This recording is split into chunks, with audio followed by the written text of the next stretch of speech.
Last week, something started happening in the field behind my house. It was subtle at first, just a low hum, like the static from an old TV.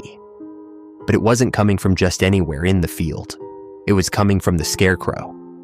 I hadn't really noticed it before. The scarecrow. It had been out there for years, straw leaking from its sleeves, hat slumped forward, clothes rotting in the weather. But that hum, that vibration, it made me look at it differently, like it was trying to get my attention. At night, the static got louder. Sometimes it sounded like a whisper buried inside the noise, a voice I almost recognized.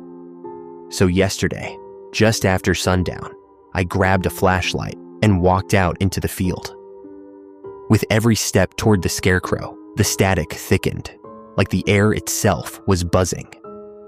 When I got close, I noticed something wrong, very wrong. The scarecrow's head was turned, facing my house.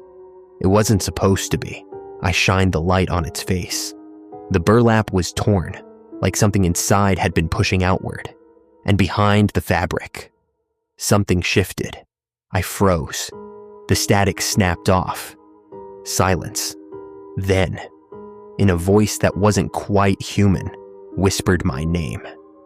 I stumbled back, nearly dropping the flashlight. When I lifted it again, the scarecrow's arms had changed position.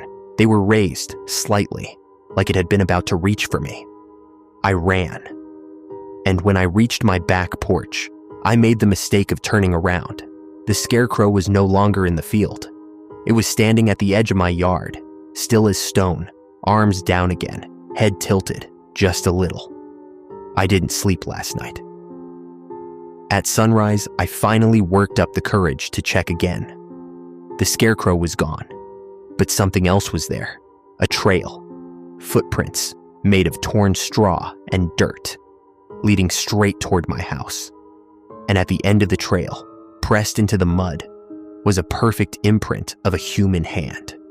Where the scarecrow is now, I don't know. But the static started again about an hour ago, and this time, it's coming from inside the house.